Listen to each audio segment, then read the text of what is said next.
So welcome to another edition of the Cultivating Tradition podcast. This is a very special edition because we're filming from Beijing. We're here to attend the World Conference of Traditional Medicine, co-organized by Beijing and the World Health Organization. Yes. So we'll be speaking a little bit about our impressions of that later. But I'm here to talk to Wu Kai.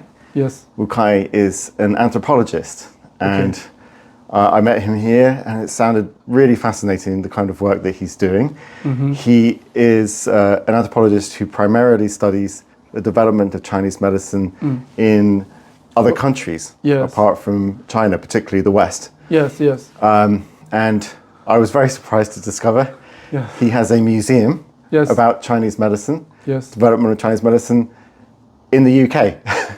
Part of them. Part of the museum. Yeah. So what I'd like to start with is just to ask you, Wu Kai, if you can introduce yourself and tell us how you got interested in the anthropology of Chinese medicine from Western countries. Okay. And maybe a little bit about your museum as well. Okay. So I introduce myself. It's like I will study biology from bachelor degree to PhD. So after that, I think I'm not very happy on this major. I like this major, but I don't like the labor work. I don't like cultivate some things like that. So after I went to Yunnan University of TCM in 2011. I stay in I get a position in Chinese herb medicine school there. For 2 years, I did some field work to collecting the herbs and do some kind of works on the herbs work and teach on herbs. And after that, I met a professor from France. He was a anthropology. He studied the transmission of Chinese medicine in France. And also one day he gave me the key to open, because that time I'm living in the school, in the campus. I don't have my independent room. I live in the campus, living in the like a student's room for the teacher. Yeah. So one day I don't have the place to take bus. So the professor gave me the key to his room to take the bus, and I saw he has so many collections from the West, especially from Soulie de Mourant. Okay. So that time I asked him what's this, and most of things from 100 years ago. Wow. That is why I never saw before. I never saw it in China before. So for some of our viewers, they may not know who Soulie de Mourant is. I didn't know. This is your new book, which is about Soulie de Mourant, called The Father of Acupuncture in Europe and the Transmission of Chinese Medicine in the West. So for people who don't know, who is it Georges Soulie de Mourant? That time, this book edited by myself and my students, and that time I don't know who is Soulie de Mourant. I don't know. Most Chinese people don't know. So Dr. Hotin tell us who is him and what he did, because that time he was the embassy in Yunnan. He studied acupuncture from Beijing, Shanghai, and Yunnan. So he take some traditional acupuncture things to the West. And at that time, I know nothing. I just think, okay, he has so many things, very rare things I never saw, like the passports. Show the camera, The huge passports, like this big. That is from Qing Dynasty. And his uniform as a French embassy, and this is the painting, Chinese big painting by himself. I think that's the only painting in the world with the Western face in it. So that time I feel it's like, for me it's the very when did Soulie de Mourant come to China? Well, it's about 1901. Right. To Beijing, first. Amazing. To Hong Kong, to Wuhan and to Beijing. He met the one guy who used acupuncture to stop the coronavirus. It's like that time they have some problem transferred from India to China. It's like how say it? It's a cholera. Cholera. Yeah, Yes. that's the cholera. Some people die, but Soulie Mourant saw the Chinese people use not Western medicine but use acupuncture to stop the shake of the people. So I think that is why he trusted, because he never saw some people use medicine in the street. He saw his colleagues and someone treated by the Chinese doctor. So he followed the doctor and followed another doctor in Shanghai. I think some people don't trust the stories. After COVID-19, I trust it. Really? Yeah, I think the disease or the pandemic can change the world. Wow. So I think that is the true story, because he saw something, opened his mind. So you were in the Yunnan University Of Chinese medicine, yeah. and you came across someone who showed you their collection of items from Soulie Mourant. Yes. And what happened next after this? Next, we have the museum. Yeah. And each year we have the conference. Lots of foreigners come to Yunnan and tell us their experience in how they use acupuncture, how they use the Chinese knowledge to change the Western mind. So in that time, in the past 100 years, Chinese people think Western always right. Right. That is the Chinese new tradition. Yeah. Anything from the Western, like science, like everything is good. So that is first time because I study biology. Biology is from the West. Yes. Yeah. So that time they give me some ideas why everything from the West is the right things, why the Chinese things cannot be trust or confident to the world. Yeah. So that is I totally changed my mind from these stories and from the collections from the museum and also the professor Hoting. This is so interesting. Yeah. Because it's something I think is a very important thing to come to the world. But the first time I came to China, in fact to Beijing, first time I came to China was Beijing in 1997. 1997. I was only 18 years old on my gap year. Yes. And after that I spent a number of years going to China, Taiwan. Yes. And I found that a lot of East Asian people would have that mentality. They would be put their own culture down and maybe a little bit worship the West, Yeah.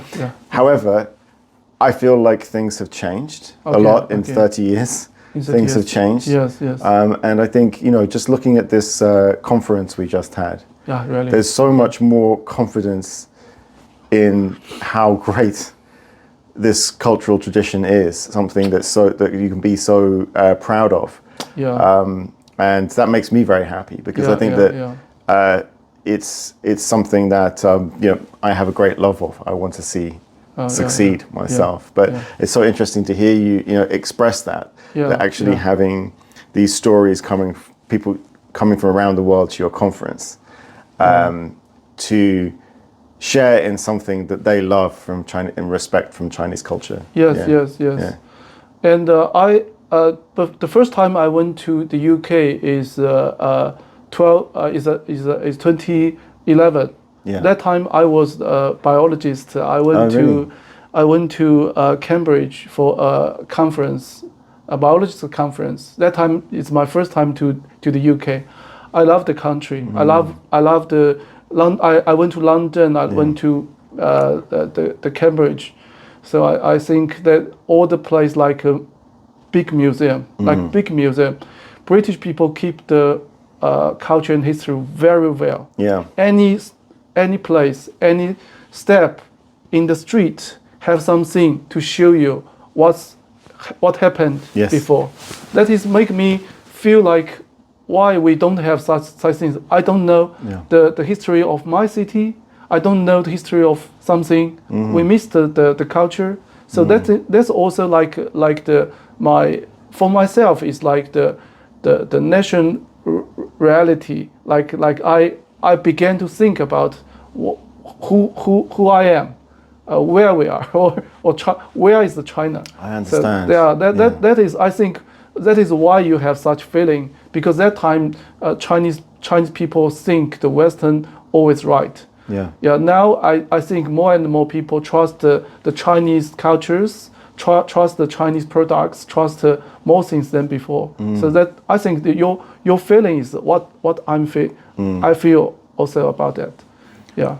No, very interesting. It reminds me, actually, you remind me of Joseph Needham, because, for people who may not be aware, Joseph Needham was a biochemist. Yes. And he started, amazingly, studying biochemistry, I think, in 1918. But he ended up spending some time in China. Yes. And by 1948, he was completely obsessed with Chinese culture. Yes. He realized that China had this great scientific and technological legacy. And it's because of Joseph Needham that we have that long list of inventions, that the Chinese invented this, the Chinese invented that. And he devoted his life to cataloging all of the scientific and technological history of China. Yes. In a multi-volume series called The Science and Civilization of China. Yes. But yeah, I just thought that, and it's very, very important, I think, and it's something that's vital for our understanding of Chinese medicine, because that same very high level scientific and technological level that the Chinese were able to attain, it's the same mind, the same intelligence that was applying itself to medicine. A lot of people don't realize that medicine is an advanced technology. So I just thought that it's a bit reflective of your life, because you started out as a biologist Okay. and then became an anthropologist and wanted to understand the development of Chinese medicine. Yeah, I think Needham is a great man. I didn't know his life before. After I read his diary and saw his pictures from the museum in Britain, in Cambridge. Yeah. Yeah. So that time, yes, he just tried in the different way to collect all the things in different parts of China, and I think he want to answer some question. Did China have the real science? Yes. Yeah. So he just give any place to go to the temple, to go to different parts of China, to know the past, to know the present. He met the Chinese scientists, the Chinese new knowledge, technology. Yeah. That time, that was about 80 years ago, right? In the World War II. Yeah. He helped the Chinese people a lot. That time. He also give some, like, Chinese people never thought about how Chinese science or Chinese technology is so great. I think Needham give the answer to the Chinese people from the Western eyes. That is also very important that time. Even now, he have a lot of books on Chinese culture and technique and science. And also I remember that is the name. The book's name is the lesson of the heaven or something like that. It's all about the acupuncture. Oh, Celestial Lancets. Yeah, is the name. So there's a volume. So sorry, yeah. Oh no, that's fine. A volume on Chinese medicine, and it's called Celestial Lancets. Actually, it was completed after his death, because this project of cataloging the scientific and technological history of China is such a big project that it took over his life. Very big. What's interesting about this is that Needham, from my perspective, I understood him as someone who really told the West about China's scientific accomplishment. Yes. But hearing from our conversations, what's very interesting is he's quite important to the Chinese people. Yes. Because of the way that he put the knowledge together. Yes. Enabled Chinese people to understand their own history, but also be able to articulate it, explain it to other cultures. And another thing is very important to us is he recorded something Chinese people cannot. That time he have the photographs. He write down all the things in his diary. So that times, because China have the war, so all the people just think about how to survive. Yeah. So he have the different way to see the world. So he took some pictures in the place near my university, a Confucius temple. That time was there was the institute to study the socialism society of the population or something, and he have some like the photos that time. After that, some temples were destroyed, some kind of things, some buildings destroyed or rebuilt. So we don't know what happened before. So that is also very important to us. He records something in the past. We don't know, and he write down many details. Who eat the dinner with him? Who sat there opposite him? The name, and what all the people's name he write down. So that is very important for us. It's like that is the president of the university. This is the vice president. This is the famous scientist. That is famous literature person.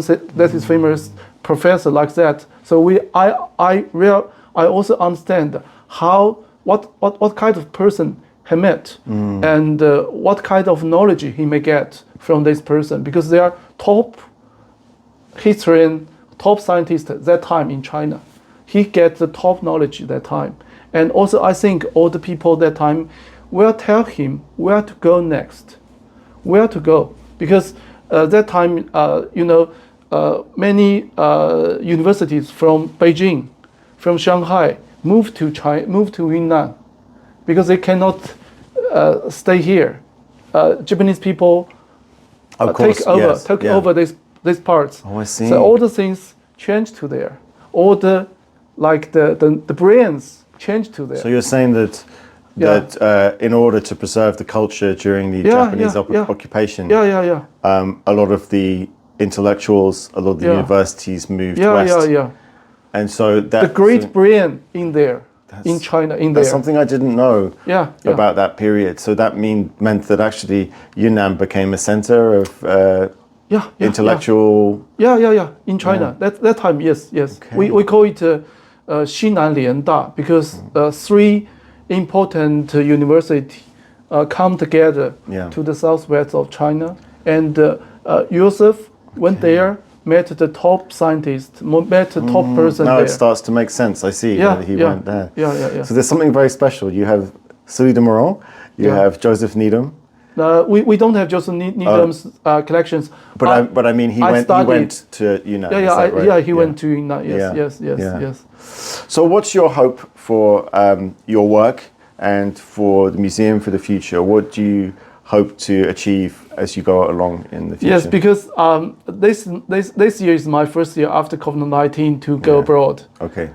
During the 3 or 4 years, I think I feel not very happy, because I cannot meet my foreign friends. Yeah. And I cannot experience the foreign cultures. That is my disappointed on that time. So right now I feel more and more happy. I went to Rothenburg this year. Yeah. I feel I met a lot of like Chinese medicine practitioners there, because Rothenburg is very famous place. Many people like G.R. Worsley, Felix Mann, and Van Buren went there. Peter Dedeman, I met Peter Dedeman this time, and also your professor Volker Scheid. I met there. So I think that was a very important part in the Europe. The Rothenburg. Volker's very important on a previous one of our Cultivating Tradition podcasts, because he's an anthropologist himself and a Chinese medicine practitioner.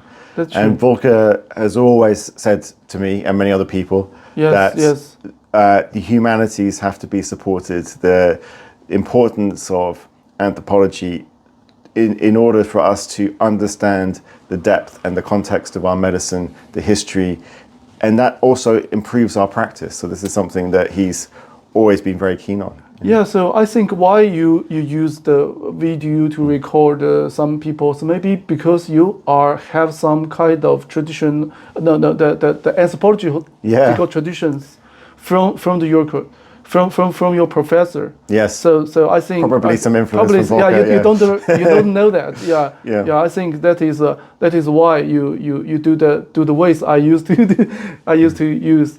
Yeah. That also make me record the time I went to the UK. The first time I met I'm in the London with Nora Franklin. Okay. Who was practiced the 5 elements. Yes. I met her before I went to the UK in Guangxi, because that is in China, that is the Western treats of Chinese medicine. All the people in the class think what Nora did is more traditional than what the students learned in Chinese medicine school.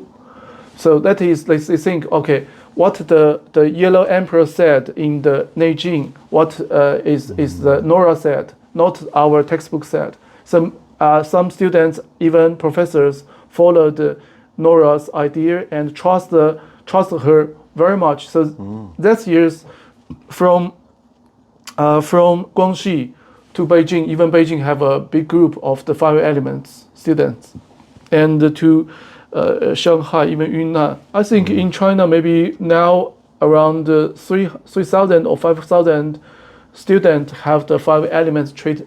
Very interesting. Yeah. So the first time we have the project, because that time we need to apply some of fundings from what you like to do. So we have the first fundings we get is the transmission of Chinese medicine in France. That is the professor get. So the second year, he want to do another things, like, okay, we do the 5 elements, because 5 elements is in the UK. So we write down the project to study UK. That is the second project we have. But they don't have any person can speak English and can a single man can go easily to the abroad. So I'm the right person to go. I like the foreign culture, and I'm not afraid of the foreigners. And I have been to the UK 2 years ago that time, and so I'm the right person to go. So I just contacted to a professor in Manchester, and then I registered in Manchester and stay there for half year. During the weekend, I go to different place and make a phone call first to order what time I go, and sometimes they don't allow me to go. And after I met the Nora, I went to your council. Yeah, that time I took the pictures. I show you. That is a lot of persons. Yeah. Nick, the CEO is Nick. That's right. Nick. Yeah. So they also invite me to different parts, because I think they are all the borders are the head of some kind of university or the CEO or some for some colleges. So they invite me to go different parts. So I went to North the North College, Northern College of Acupuncture, and reading integrated. So really, you've got to know our approach to acupuncture very well, and I think that it is interesting how once the Chinese medicine goes to a different country, it can develop in a different way. Yes. And then sometimes those approaches then influence practice of Chinese medicine back in China. And I think that's happened. It's happened across East Asia. It's happened from Korea. It's happened from Vietnam and Japan. Yes, It's something that happens with them because fundamentally, this medicine is a human medicine. And it applies to human beings. And when it goes through someone else's mind from a different culture, you see different parts of it, which is really fascinating. To conclude the discussion, we've just been to this big global conference. It had thousands of attendees from all over the world. It was a conference on traditional medicine. Yes. As I say, co-organized by Beijing and the WHO. So a big focus on traditional Chinese medicine. Yes. But there are representatives from other kinds of traditional medicines there. Yes. So I'm just interested now. This is a big conference, Chinese medicine, people all around the world. Yes. What was your impression from it? What did you learn, and what did you appreciate? Well, for me, I think the first time I know the conference, I think I need to go. Even I pay by myself. Even I cannot go. I will stay here to get some chance to go inside, because I think that conference maybe not everyone can go inside. It's the top professor and top the representatives of each organization and government. And yes. So because I'm just going with the training class in Beijing, and after that I try to apply like the volunteers to help them. They need people, so I get like free hotel or something, and then I get the. Also, I register a little bit. They give me pass to go there. So I'm very happy to meet my old friends, lots of old friends and new friends, and also I think this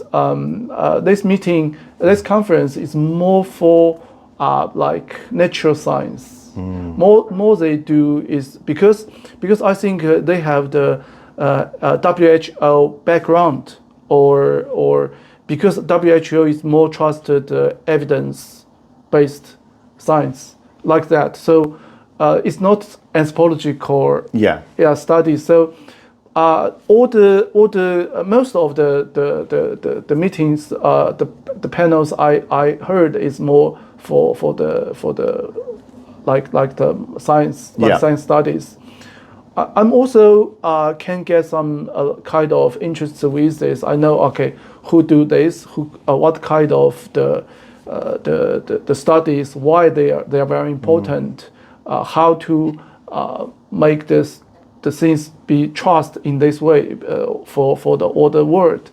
So this I also for me I also make some new friends.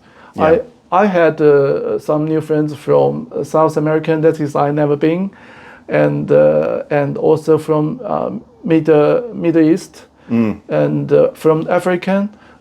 I never have the friends from that area, so I have new friends, and because I like to traveling, I can try to visit there for future. Well, yeah, I agree. Actually, I think that one of the important things about these conferences is that we get a chance to actually see what's happening around the world. We can learn from each other, make those connections. And I'm especially hopeful of how strongly the WHO wants to support traditional medicine. And traditional Chinese medicine is a big part of that. I think the WHO really understands the importance of it and the depth of it. I think WHO have another task to protect the intangible culture heritage. That is another part. That is more culture parts. So if in our Congress have these parts, I think it's all also very interesting. How to protect the intangible things, intangible culture things. So and this is something that I think that the Chinese are very proud and respectful of their own traditional culture, and I'm very happy to see that too, because I think it will end up promoting Chinese medicine so that more people can understand it and more people can benefit from it too. So hopefully I'm quite optimistic about things after the conference. But it's been a really fascinating conversation, Yes. and I think that it's really nice to hear that there is interest both ways. You know, most of our members in our organization, the people watching, we're thinking about, well, they already have an interest in Chinese medicine.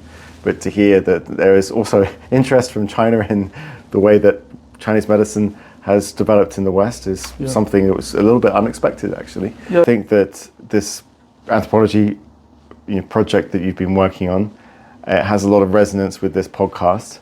Yeah. And in the future, we'll be interviewing many of the figures that you've talked about. Yes. And the ones that are still alive that can continue to tell us about how Chinese medicine is involved and their place in that tradition. So we look forward to that. But yes. In the meantime, thank you very much, Wukai. This has been an absolutely fascinating talk. Thank you very much too. And, it's given me a chance to record the beautiful country I think the Britain is my other homeland. It's like I take just half years there, but I think I will take half my life to remember. Wonderful. Well, you are always welcome, Wukai. Thank you very much. Okay, thank you.